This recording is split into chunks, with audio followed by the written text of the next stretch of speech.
InsyaAllah kita sambung ke surat 27, surah Al-An'am, ayat 50.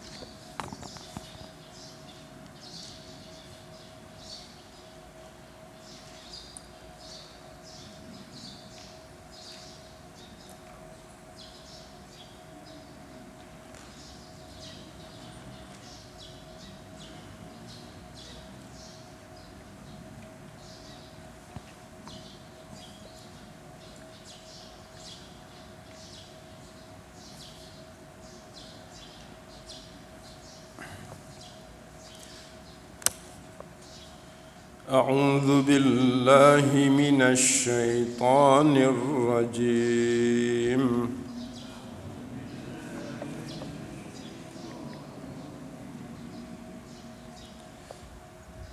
بسم الله الرحمن الرحيم.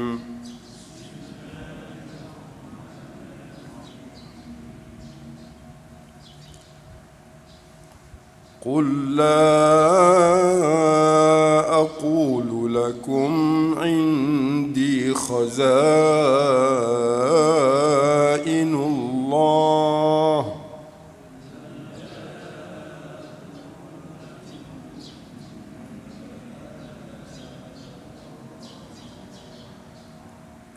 ولا أعلم الغيب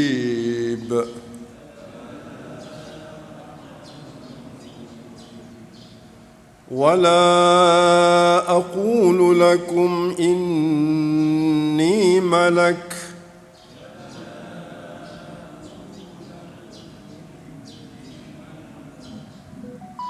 إن أتبع إلا ما يوحى إلي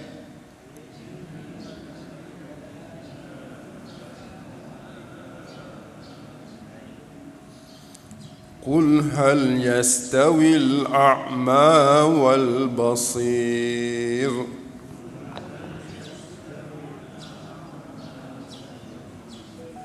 أفلا تتفكرون.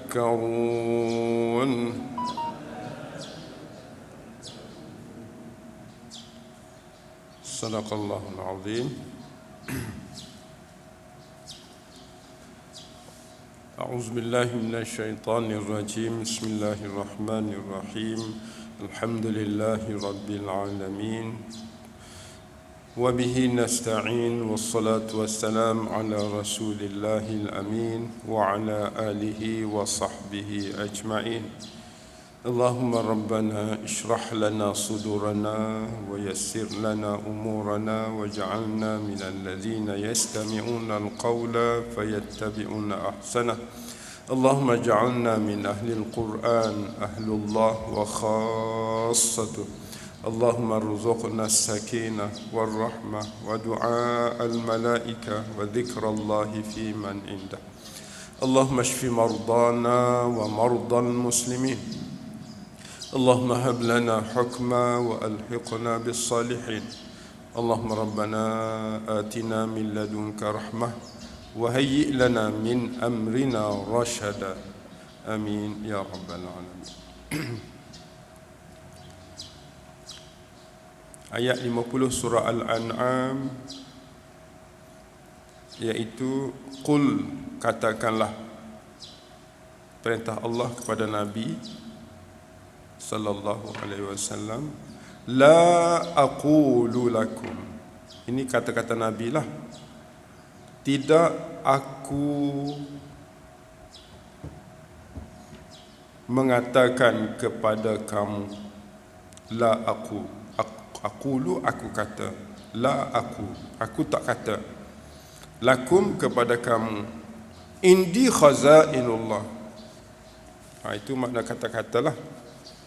Aku tak kata kepada kamu bahawa apa? Indi khazainullah. Itu ayat yang lengkap tu. Kita kata indi fulus, dah. Indi sayyara, indi al-bait. Itu style ayat. Jadi Nabi tak kata indi khazainullah. Kan? Khazainullah ialah Nabi memiliki segala khazanah-khazanah harta. Khazain ini khazanah yang disimpan padanya harta dan juga kekayaan-kekayaan bumi. Sebab kenapa Nabi tak kata gitu? Sebab khazainullah itu milik Allah, bukan milik Nabi. Kan? Khazainullah milik Allah. Jadi Nabi tak kata indi, aku ada. Indi itu makna aku ada. Indi dengan makna amliku. Dengan makna amliku, saya memiliki. Kalau kata amliku khazainallah, sama je lah. Ataupun indi khazainullah. Satu, la aqulu lakum indi khazainullah. Satu, wala a'lamul ghaiba, dan aku tidak akan mengetahui benda al-ghaibah, benda-benda gaib, tak tahu. Yang ketiga, wala aqulu lakum inni malak, dan aku tidak mengatakan kepada kamu sesungguhnya aku ini seorang malaikat. Jadi sebenarnya apa engkau ni? Siapa engkau? In attabi', in itu dengan makna tidak. Tidaklah aku mengikut, attabi' ittiba', illa kecuali ma apa-apa yang yuha telah diwahyukan ilayya kepada saya, kepada aku. Itu jelah aku. In tidaklah aku, in tu, in ana lah. In tidaklah aku ikut kecuali aku ikut. In attabi illa attabi. Itu. Illa attabi, aku tidak ikut kecuali aku ikut. Gitu. Illa attabi' ma yuha, kecuali aku ikut. Maksud selepas illa tu boleh kita takdirkan attabi'. In attabi', tidak aku ikut kecuali aku ikut. Ma apa-apa sahaja. Ma tu maknanya kecil ke besar yang diwahyukan oleh Allah, itulah Nabi ikut. Dia bukan Allah, bukan malaikat. Dia adalah Nabi yang diwahyukan kepadanya segala perintah, hukum, cerita. Ini yang sahaja yang Nabi buat. Lalu berikutnya diperintahkan oleh Allah lagi supaya Nabi tanya orang yang ingkar Nabi ni. Qul, katakanlah, tanyakanlah lagi wahai Muhammad kepada mereka ini soalan. Hal yastawil a'ma wal basir? Ini soalan yang berat ni. Apakah sama, yastawi itu sama, al-a'ma orang buta dengan orang melihat? Jadi kalau soalan ni ditanya kepada kita, kita boleh jawab juga. Orang buta dengan orang yang nampak, tak samalah. Semua akan kata tak sama. Sekarang orang buta ni siapa? Orang buta ni ialah al-kafir, al-kafir, al-basir, al-mu'min. Sama-sama hamba. Kafir pun hamba Allah, tapi dia buta. Buta apa? Buta agama, buta akidah, buta Allah. Wal basir, dia hamba Allah juga, tapi dia dapat melihat agama, melihat Allah. Sama tak dua ni? Kata Allah. Jadi kiasan al-a'ma wal basir ini memang jelas. Itu satu. Kalau kita tengok soalan ini berkaitan dengan wahyu sebelum tu, in attabi'u illa ma yuha ilaihi. Soalan ni ditanya orang buta tu orang buta Quran, buta wahyu. Sama tak dengan orang faham wahyu? Tak samalah kan. Walau hebat pun orang tu, kalau dia tidak tahu baca Quran, tidak tahu Al-Quran, nak beramal dengan Quran, dia dianggap a'ma. Orang yang tahu dan faham Al-Quran, dia dianggap al-basir. Itu. Akhir sekali, soalan yang tak sama dengan hal, tetapi dia tanya dengan afala tatafakkaru. Maknanya, oleh sebab itu, apakah punca afala tu? Apakah puncanya? Maka tidak kamu semua berfikir. Kenapa punca? Apakah punca kamu tidak berfikir? Wahai tatafakkaru tu kamu. Kamu tu siapa? Orang-orang yang ingkar kepada Nabi sallallahu alaihi wasallam. Tak kira siapa. Ta tu kamu. Kamu pada masa Nabi ialah orang-orang yang ingkar Nabi. Ingkar Nabi ni sama ada musyrikin Mekah yang tak terima Nabi masa tu, ataupun ahli kitab yang ingkar Nabi sallallahu alaihi wasallam, ataupun siapa sahaja di kalangan penduduk di sekeliling Mekah Madinah pada waktu itu. Gitu. Jadi tuan-tuan, kita nampak di sini orang-orang yang ingkar. Ayat ini ayat mengenai ingkar kenabian Nabi sallallahu alaihi wasallam. Lalu dia kata Nabi ni dia ngaku jadi Tuhan. Apa bukti dia tuduh Nabi ni jadi Tuhan? Nabi dia mengatakan bahawa Nabi tahu belaka macam Tuhan. Dia kata indi khazainullah. Seolah Nabi mengaku dia itu memiliki khazainullah. Seolah-olah Nabi mengaku a'lamul ghaib. Seolah Nabi, itu satu isu. Maknanya yang memiliki khazainullah ni Allah je. Yang a'lamul ghaib itu yang tahu benda ghaib itu Allahnya. Jadi seolah-olah orang kafir ni dia menuduh Nabi, Nabi mengada-adakan sehingga dia kata Nabi mengaku Tuhan. Jadi bagaimana nak jawab tuduhan ini? Jadi Allah kata qul la aqulu lakum indi khazainullah, aku bukan Tuhan. Wala a'lamul ghaib, aku tak tahu benda ghaib, aku bukan Tuhan. Sebab yang tahu benda ghaib itu Allah sahaja. Yang ada khazainullah itu Allah sahaja. Rabb, Tuhan yang memiliki, Allah yang bergelar Rabbul Alamin, Allah yang bergelar Rabbun Nas, Rabbul Falak, dia sahaja. Jadi aku tidak. Lalu dia tuduh pula Nabi, mengaku malaikat ke? Jadi Allah ajar Nabi cakap kat dia, wala aqul lakum inni malak, aku bukan malaikat. So siapa kamu?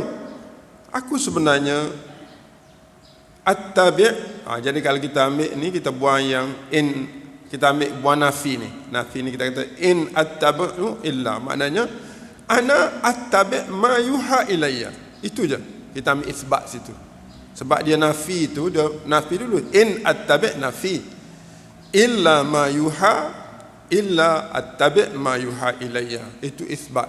Jadi kalau kita nak ringkas, kita ambil isbat lah. Siapa engkau? Ana attabi' ma yuha. Engkau ikut apa? Ana attabi' ma yuha ilayya. Aku ikut apa yang diwahyukan pada aku. La attabi' ghairu zalika. Aku tidak ikut, aku tidak malaikat, aku tidak Tuhan. Gitu. Makna cara nak berfikir. Lepas tu, kalau kamu nak tahu apa yang diwahyu kepada aku, Kau boleh belajarlah Quran. Tak? Boleh belajar. Quran ni bukan dimiliki oleh Rasulullah. Semua orang boleh belajar. Sampai hari ni diberi dan dibuka peluang untuk pelajari kepada orang Islam, belajar tadabbur. Orang bukan Islam pun dia ambil juga. Dia ada kelas non-Muslim nak belajar Quran kan, untuk cari. Jadi boleh. Dalilnya orang bukan Islam, Allah guna dalam ayat Al-Baqarah ayat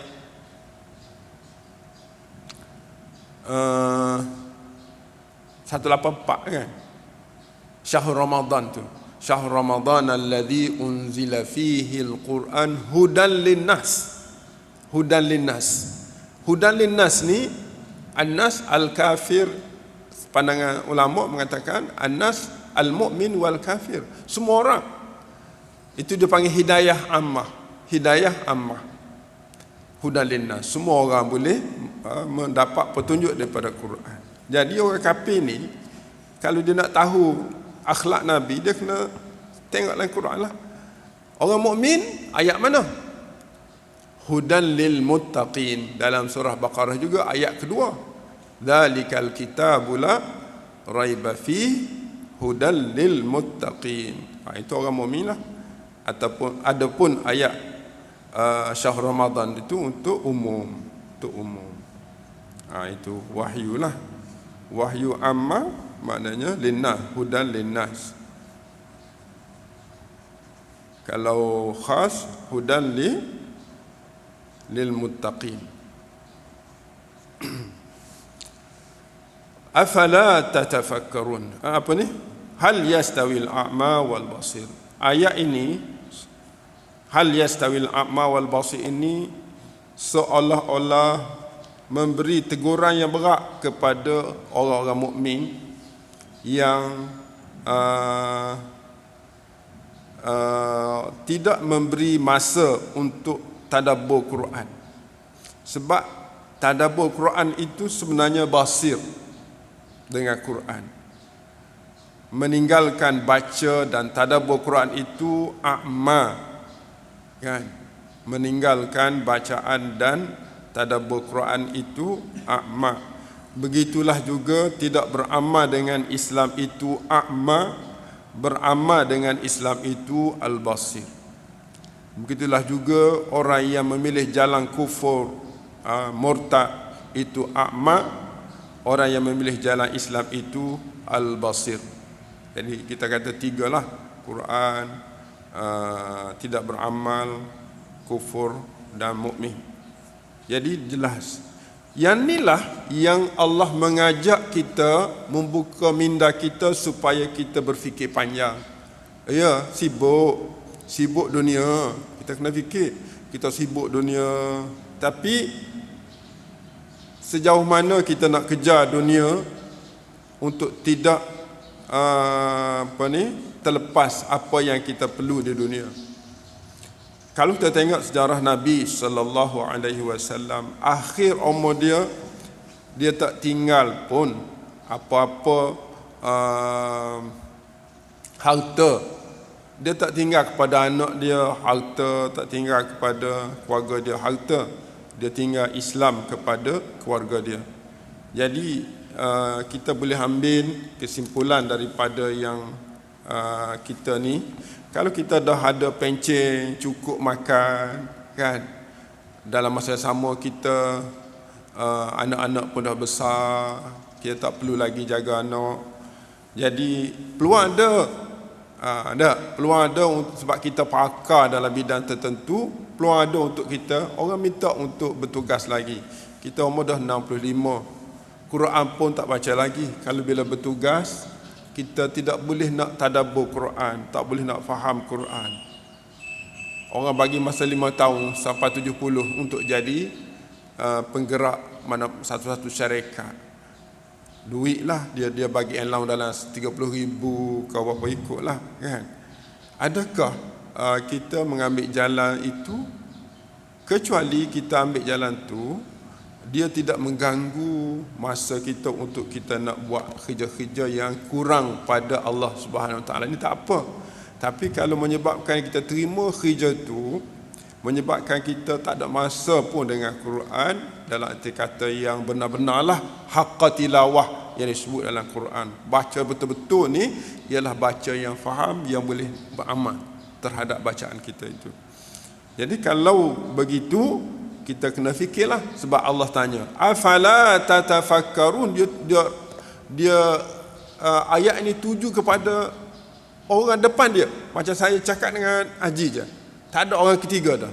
Allah cakap dengan engkau, kenapa kamu tak fikir? Seolah-olah Allah jumpa kita je. Ini makna berat. Satu ni lah. Kalau dia kata afala yatafakkaru, okey sikit, maknanya dia qada kata jumpa dengan Nabi, sembah dengan Nabi tentang umat dia. Tak. Ni Nabi Allah direct bercakap dengan hamba. Semua hamba-hamba yang tidak ada masa untuk nak jadi al-basir, orang yang nampak. Bahkan Allah tak sukalah al-a'ma ni, orang yang buta tak suka. Jadi untuk nak jadi al-basir, mestilah kita kena betul-betul menerima wahyu Allah Subhanahu Wa Taala, dan arti kata memaham yang kita dapat maklumat daripada tafsir-tafsir, baca, reti bahasa, reti nak keluarkan perkara-perkara yang ada dalam ayat tersebut, dan tahu nak amal. Jadi dalam ayat ni kita dah baca, kemudian kita dah belajar bahasa dia. Apa lagi? Kita tahu apa yang kita nak buat di sini. Sekarang apa yang kita kena tahu di sini? Kita kena tahu di sini bahawa Nabi sallallahu alaihi wasallam seorang nabi yang diutuskan oleh Allah,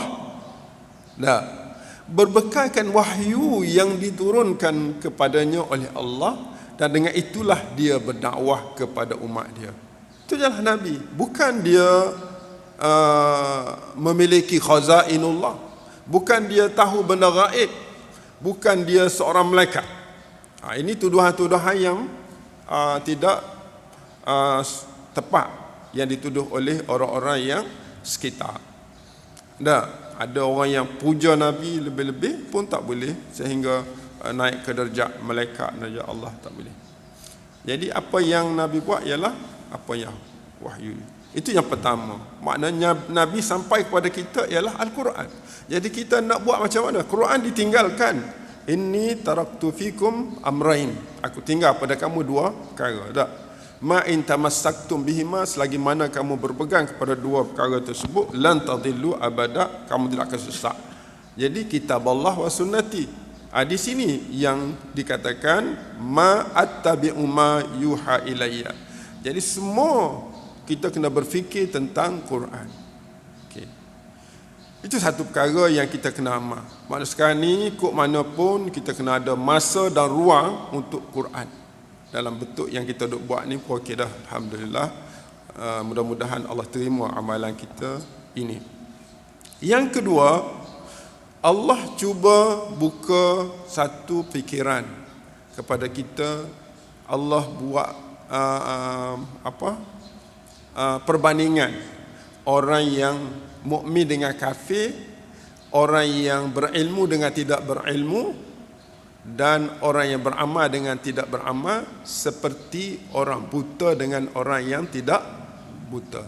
Itu perbandingan yang dibuat dalam tafsir menyebut al-kafir wal mu'min.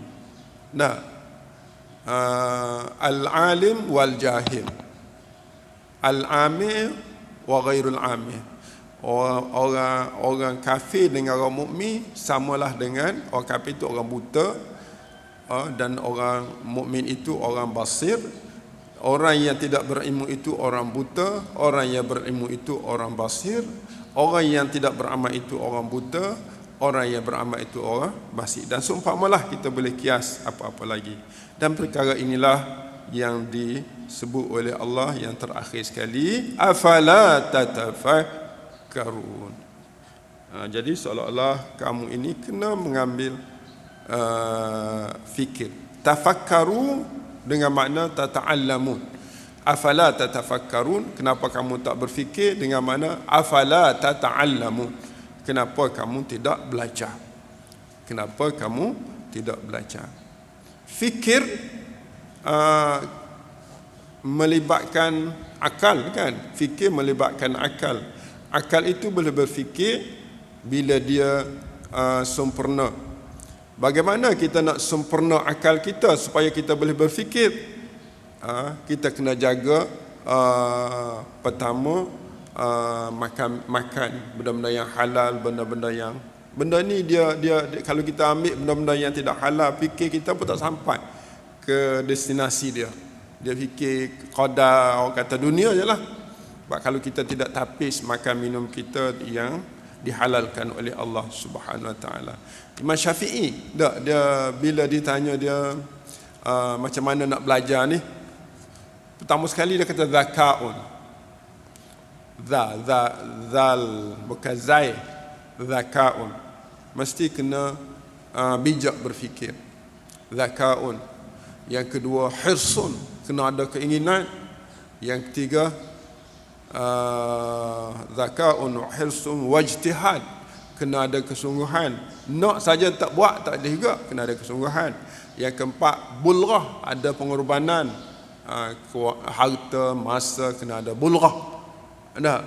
Yang keempat yang kelima kena ada wasahbatu ustaz, kena berguru. Yang keenam ialah watulu zaman, ambil masa. Tak boleh 2 hari jadi alim dah, kan? Gitu. Makna zakat.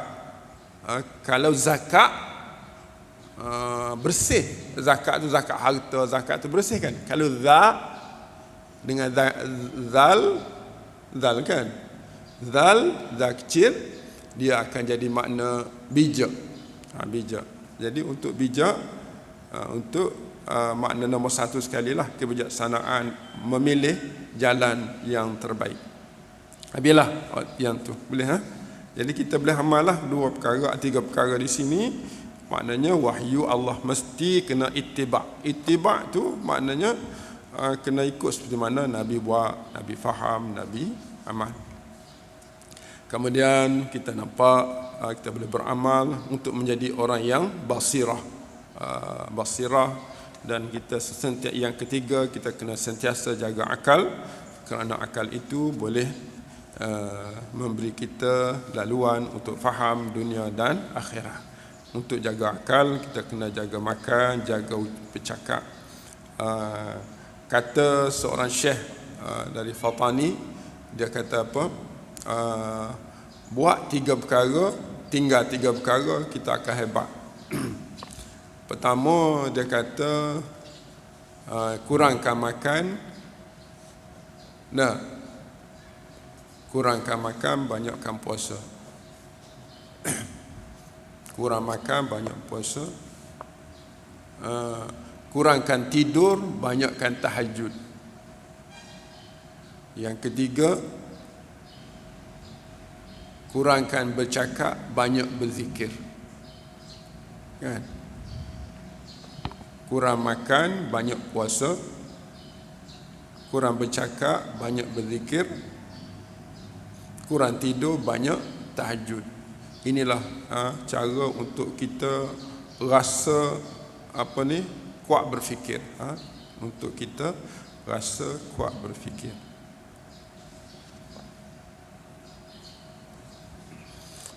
Jadi kita berhenti situlah untuk hari ini. InsyaAllah kita sambung besok dengan izin Allah ayat berikut Al-A'raf. Ayat ni kita dah ada ni, tapi tak apalah, mungkin sesuai dengan akhlak juga Nabi, kita belajar lagi. Moga-moga ia bermanfaat.